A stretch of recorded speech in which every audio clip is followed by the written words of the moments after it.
Yeah, just a quick review of the BESL-KB shoulder surgery pillow. So a lot of the people using these, they just had surgery. You can't really lay on the affected arm that you've just had surgery on, so you're going to lay on the opposite side, and that leaves your other arm kind of dangling and unsupported. And shoulders that have had surgery just feel a whole lot better when they're supported and they're lifted up a little bit, have something to rest on. That's kind of the idea behind this pillow, and a lot of people really like them.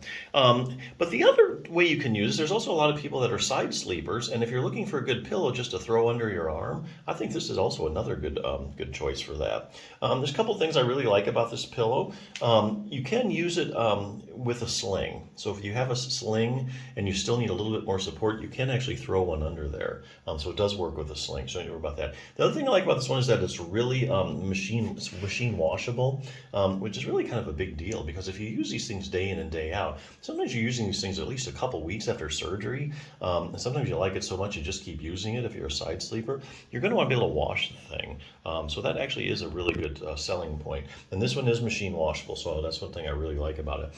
So overall, I think if you're just looking for just a real simple kind of pillow just to throw under your arm, just kind of a no frills, simple one that I think is really a good choice. Now, if you are looking at surgery or you've had surgery, having rotator cuff problems, this is another resource I want to bring up. The 6-minute torn rotator cuff solution for seniors. It says for seniors, but totally athletes could use this. I don't know what that's about.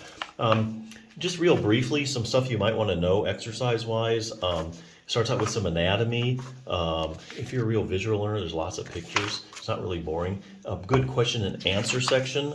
If you have a rotator cuff problem, this will probably answer about every question you ever had about it. What are the symptoms of a tear? Any arm maneuvers that might indicate you have a tear? What imaging tests are used? Where's the rotator cuff tear at? Are there different kinds of tears? Here's a good one. I have a rotator cuff tear and I'm in a lot of pain. I need surgery, right? Well, that's kind of a big misconception. Now, this is a very evidence-based book, and it only answers questions based on study. So each one of these squares is a study in layman's terms that you can actually understand. So here's how they answer that question. Let's say they take 100 people with a rotator cuff tear, okay? They measure the size of the tear, and then they also run a pain scale, like a visual analog scale, for instance, and they say, how bad are you hurting? So then you have 100 people, you know the size of their tears, and you know how much pain they're in. What they're finding when they do these kind of studies, there's a fair amount of people that actually have asymptomatic rotator cuff tears, especially as you get older, because the incidence of rotator cuff tears, after the age of 60 and 70, just kind of goes up incrementally year by year. So basically, so say you have shoulder pain, you end up at the doctor, they do an MRI, they say you have a rotator cuff tear, oh, there's your problem. Well, not necessarily, because you could be one of those people that has an asymptomatic rotator cuff tear. So you don't want to jump into surgery thinking it's going to fix your problem, repairing the torn rotator cuff, because it may not be the problem.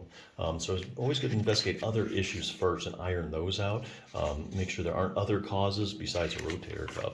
What will happen if I just leave my rotator cuff tear alone? So a lot of people are thinking, hey, will this thing fix itself? Here again, they look at the long-term follow-up studies of people that have a rotator cuff tear, and for some reason or other, they didn't do anything about it, didn't get any treatment, and they follow these people over years just to see what happens to it. Did it get better, same, worse?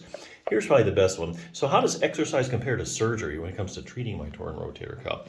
A lot of people are really against surgery, and they don't want to do it for anything, and can I get by with just exercise?